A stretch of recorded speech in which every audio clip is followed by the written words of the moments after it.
1번. 아 이거 좀 안 좋은 소식인데. 무거운 소식입니다. 네, 미 증시 대폭락 검은 월요일입니다.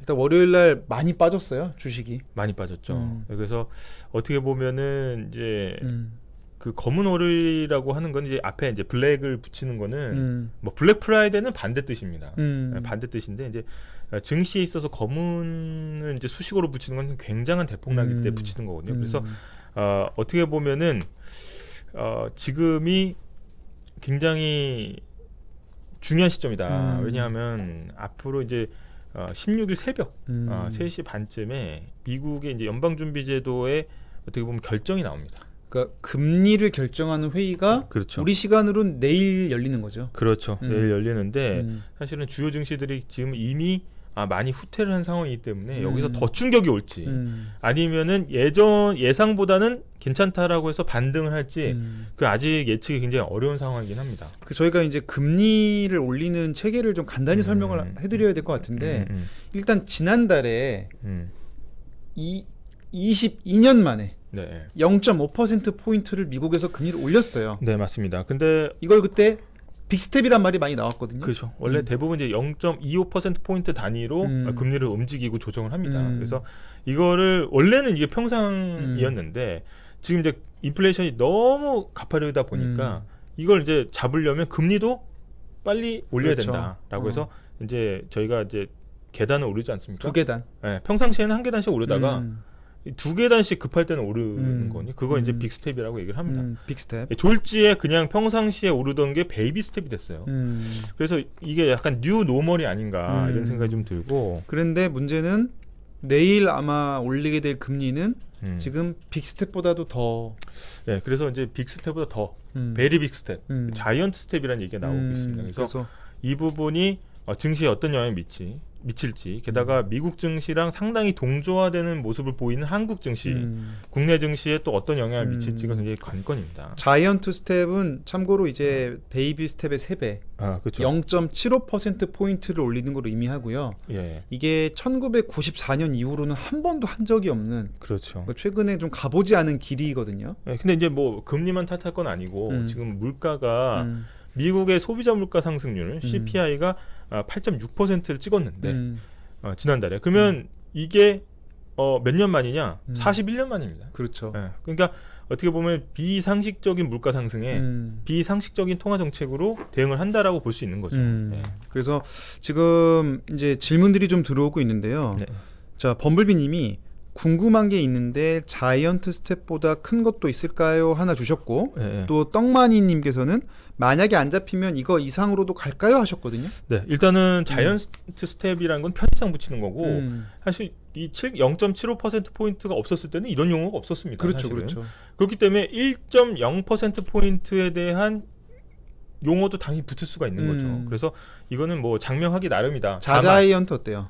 자자이언트는 한국식. 자자 자이언트. 그러니까 한국식 표현이고 적절치 않다. 그저께 적절치 않다. 그저께 네. 뭐 이런 네. 느낌으로. 네. 저저번 주에 뭐 이런 거지. 근데 이제 역사적으로 보면 용어는 사실은 뭐 아직은 붙이기 나름인데. 그래서 좀 더 설명을 드리면은 어쨌든 용어는 붙이기 나름인데 사실은 이 5월 CPI가 나오기 전에 미국의 많은 투자은행들이 이제 빅스텝으로 갈 확률이 거의 한 90 몇 %다, 96%가 넘는다라는 예측을 내놨었어요. 5월달엔 그랬다는 5월달에 거죠. 그런 거죠. 근데 이제 5월 CPI가 나온 이후에 몇몇 투자은행들이 야 이거 0.5 가지고는 안 된대. 이 자이언트 스텝으로 갈 거래. 그러니까 자이언트 스텝에 대한 또 확률이 굉장히 높아졌어요. 지금 보니까 94%까지 올라갔더라고요. 네, 그래서 이 어떻게 보면 1% 포인트 아니요, 무슨 기준금리 장난이야? 1% 포인트씩 올려? 라고 얘기는 하지만 아까도 얘기했듯이 비상식적인 물가 상승. 그러면 비상식적인 통화 정책으로 대응한다고 하면 1% 포인트도 아예 배제할 수는 없다라는 겁니다. 그래서 그런 부분에 있어서는 1% 포인트를 올릴 수가 있고, 다만 금리가 1% 포인트, 그것도 기준금리가 1% 포인트 오른다는 거는 어떻게 보면은 자산 시장의 재앙이다, 이렇게 볼 수 있겠습니다. 저희가 지금 한번 읽어드릴까요? 네, 지금 또 댓글이 계속 달리고 있는데 그 중에 좀 약간 주제와 상관은 없지만 좀 감동 댓글이 하나 왔네요. 김근우님이 네. 구독도 했습니다. 여기서 좀 한번 맞고, 매일 오키뉴스 듣다 보니 딩딩대학으로 안 넘어올 수 없었습니다. 이렇게 또 해주셨습니다. 사실은 이제 처음이 어렵지. 처음에 들으면은 나가기는 쉽지 않아요. 나가기는 쉽지 않습니다. 한번 걸려들면 예. 사실은 이제 같이 갈 수밖에 없다는 거고.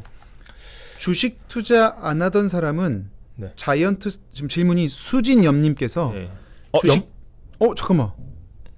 아무튼 수진염님께서 주식 투자 안 하던 사람은 자이언트 스텝이 왔을 때 네. 대출 안 받고 주식 들어가면 괜찮을까요? 하셨거든요. 일단은 뭐 이게 물컵에 따라진 물을 어떻게 보느냐와 마찬가지입니다. 이거를 저희가 말씀드리기 전에 마침 사진을 준비한 게 하나 있어요. 예. 한번 볼게요. 한번 보시죠. 예. 자, 이게 지금 주식 관련 방송인데 예. 민방위복을 입고 방송을 했습니다. 대부분 이런 복장에 중앙재난안전대책본부에서 네. 일단 국무총리 주재하에 네. 상황회의를 주재할 때 이렇게 입거든요. 네. 그러니까 이게 지금 재난 상황이다 이래가지고 이런 네. 방송을 이제 어쨌든 연출을 한 것 같은데 네. 제가 이 사진을 왜 말씀드렸냐면 네. 그만큼 지금 조정을 많이 받은 건 맞긴 하죠, 그렇죠? 네, 조정을 받은 건 맞고 아까 제가 이 물컵 얘기를 왜 했냐면 자 보세요. 일단은 인플레이션이 계속된다고 했을 때 현금 가치가 떨어지는 건 기정사실입니다. 그러니까 현금 가지고 보유한다는 거는 어떻게 보면 굉장히 좀 앉아서 돈을 잃을 수 있다. 가만히 앉아서 손해를 보는 거예요. 손해를 보는 거죠. 왜냐면, 그러면 자산 시장으로 눈을 돌려야 되는데 부동산이나 주식 뭐 이런 거 아니겠습니까? 근데 이 분산 투자 원칙에서는 주식이 굉장히 좋은 방법이고 자이언트 스텝으로 증시가 충격을 받았다는 거는 어떻게 뒤집어 얘기하면 이제 저가 매수의 기회가 될 수도 있다라는 거예요. 근데 과연 어디가 바닥인지 사실 아무도 모르고 아무도 알 수가 없습니다. 그리고 예. 또 한 가지는 우리가 이제 검은 백조 얘기를 많이 하지 않습니까? 검은 백조. 그렇죠. 검은 백조 뭔지 간단히만 좀 설명해 주시면. 예, 검은 백조는 어떻게 보면은 이제 그 백조 백조 이름 자체가 하얀새잖아요. 그래서 검은 백조는 어떤 형용 모순입니다. 그러니까 검은 백조는 그 전까지는 전혀 등장하지 않았던 거죠. 갑자기 검은 백조가 나타나면 그때부터 검은 백조가 발견되면서 있는 겁니다. 그러니까 그런 것과 같이 이제 경제에서 위기, 아무도 생각하지 못했던 위기, 예를 들어서 코로나도 그랬고 누가 올 줄 알았겠습니까? 코로나 같은 위기 같은 경우에는 전혀 예상 못했고 러시아 우크라이나 전쟁 같은 경우도 그것도 그래요. 검은 백조에 해당하는 거예요. 그러니까 사실은 이런 게 내일 터지면 내일 갑자기 중국이랑 대만이랑 전쟁을 한다?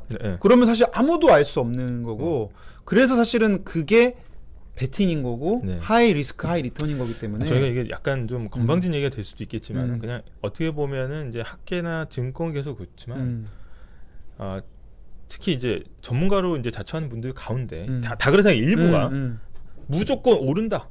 아니야, 무조건 떨어질 거야 하는 거는 어떻게 보면 이거는 이 건실한 예측에서 나왔다기보다는 그분도 베팅한 거야 사실. 그러니까 이 오를지 그렇죠. 내릴지에 대해서 섣불리 얘기하는 건 굉장히 위험하다. 그러니까 경제라는 거는 항상 양면성도 있고요. 양면성도 있죠. 그리고 항상 불확실성을 내재하고 있는 어떤 지표나 주제들인데 이거를 누가 단정적으로 얘기한다?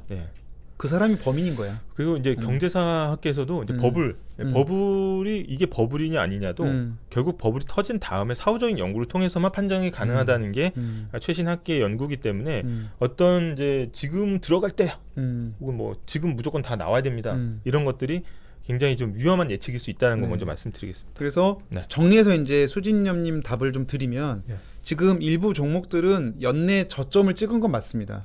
그런데 다만 금리 인상이 앞으로 얼마나 더 지속이 될지 그리고 코로나 같은 블랙스완들 검은 백조가 언제 출몰할지 모르기 때문에 절대 몰빵은 안 되는 거겠죠. 몰빵은 안 되고 분산 투자가 원칙이고 분산해야 됩니다. 반드시 그렇게 해야 되는 겁니다. 사실 투자는 게다가 더 잘 아시겠지만 기본적으로 주식에 대한 투자 타임라인은 좀 길게 가져가는 게 맞다. 왜냐하면 주식에 당연히 사고 팔고가 가능하지만 단타로 하지만 이제 어떻게 보면 전체적인 추세가 있고 이 막 그렇죠. 움직이는 게 있지 않습니까? 근데 이런 어떤 위험성을 좀 변동성을 줄이려면 조금 그래도 주식 투자를 계획을 세워놓고 장기로 가져가시는 게 좋다라는 거. 지금 투자 얘기 나오니까 다들 막 열띤 댓글이 막 올라오고 있는데 저희가 이 딩딩경제 저희 딩딩대학 채널에 오시면 1강부터 6강까지 투자론의 핵심들을 6개의 강의로 정리해놨습니다. 그러니까 이게 내일 주가가 오른다 내린다 얘기하는 건 사실 말이 안 돼요. 근데